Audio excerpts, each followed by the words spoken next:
Ay mga ka-watch na friends at saka mga ka-watch na fights, pansin nyo, matagal-tagal ako hindi nakapag-post kasi hindi din ako gaano nakakalabas at saka medyo busy sa trabaho. Ngayon, lately, na-collect ako na lang to overtime. Siguro more or less mga 2 months. Kakapunta ko sa Japan Surplus at ang mga nakuha ko ay mga bag. Papakita ko sa inyo ha. Actually, binibenta ko rin to, pinapost ko sa carousel pero hindi pa naman siya nabibenta. Yung iba nabenta na. Eto nakuha ko, bagong-bago pa, Bagalini na bag. Ayan. And marami siyang compartment. Pwede ito mabuksan dito and dito. Ang maganda dito is hindi siya gamit. Ito ang mga nakuha ko sa Japan Surplus lately, mga bag. Itong Bagalini.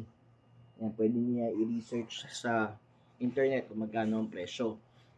Ngayon, meron din akong nakuha na ito, incense na bag.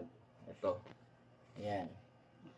Bagong-bago din to. Wala din to mga problema. Ito yung maganda pa Japan Surplus compared sa ukay-ukay. Usually sa ukay-ukay, minsan marami nang sira-sira or may mga hidden na mga punit na usually nasa loob. Pero sa labas maganda pa. Ito talaga, mga Japan Surplus, wala kang makikita. Kasi mga disposed items to. Tapos, pag binuksan mo to, aside sa compartment niya, pwede siyang lagyan ng tablet kung may tablet ka. I think yung malaking Apple na tablet ang kasya dito. Ayan. Incense naman ang brand dito. Medyo may kamahalan din ito. Ayan. Incense. Walang kaproblema yan. Super bago. Tapos, may nakuha din ako. Itong pouch na to. Ayan. Gila Roche naman ito. Ayan.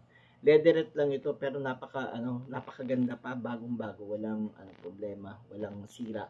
Nakuha ko rin to sa Japan Surplus. And ito naman, ayan. Ito yung parang wala pang 2 weeks nakuha ko sa Japan Surplus. Ito yung Joseph and Stacy na bag, ayan. Ayan. Ito yung walang problema din yan, bagong-bago, ayan. Maganda to, makapal ang canvas nito. Mura ko lang dito nakuha sa tawag nito. Hindi naman sobrang mura, pero reasonable compared sa bumili ka ng bag na bago. Hindi ko pa ito nalalabhan, pero may dust kasi siya, pero makikita mo sa tela, talagang bago siya at hindi siya gamit dahil hindi naman siya bugbog. Tapos may waterproofing pa to. Ayan. Tapos, aside pa dito, may nakuha din ako na ito, 9 West na bag. Ayan. Wala din to problema. Ayan. Meron pang yung hang tag niya na punit lang. Tapos may libre itong keychain. Saan ba yung keychain nito? Ito yung keychain niya na libre. Ayan. Ayan. Keychain niya. Ito yung nakuha ko sa Japan Surplus. Tapos, ibinibenta ko rin. Pinopost ko to online. Pero so far, hindi pa naman siya nabibenta. Ayan. Leather din ito. Napakalambot ng leather niya. Ayan. Vintage na rin to eh. Pero halatang hindi gamit. Alam mo yun. May konting dust lang dahil sa storage. Pero pwede na punasan yan. Tapos, eto na-post ko na mga tawag nito. A few months ago, hindi naman a few months, parang 2 months ago ko yata na-post ito. Pero, hindi pa rin nabibenta. Ito yung clear V na bag. Soft leather ito na parang denim blue. Yan. Ito, ginagamit ko to kasi paminsan-minsan pa maraming dala, ginagamit ko to. Tsaka alam mo yung quality niya, ang kapal ng bakal nito, mabigat. Ito leather din to. Pure leather.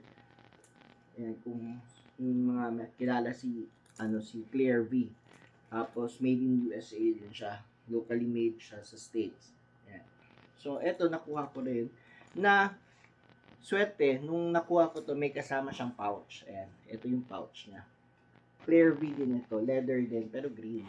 Ayan. Ayan. Ayan, makikita niyo pa yung yung tatak niya. Ayan. Mga nakuha ko to sa Japan Surplus. Tapos, naisipan ko na i-post kasi medyo wala na rin ako nagpo-post sa video lately. So, sabi ko mag-post na lang ako para makadagdag ng ano ng tawag dito ng information. Ayan. So, yung mga gusto ng mahilig sa bag, tapos gusto yun ng mura, marami sa Japan surplus ng murang bag na dekalidad at hindi kailangan yung parang mga high-end na super luxurious. Kasi minsan yung mga hindi pa high-end yung talaga yung purong leather. Unlike yung iba na ginagamit lang canvas, canvas na coated leather, ganun. So, ayan. Ito yung mga nakuha ko lately. Actually, may mga bago sila pinakita ngayon. Kaso hindi pa ako nabebenta ng maraming bag.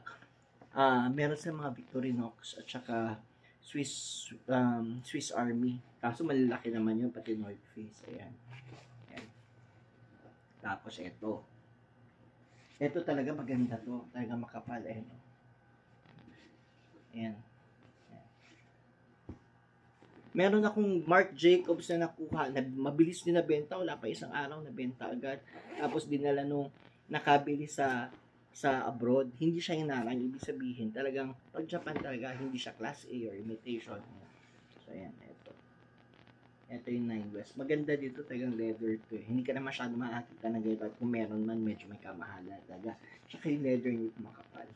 So, yun ang kwento lang ako. Bye!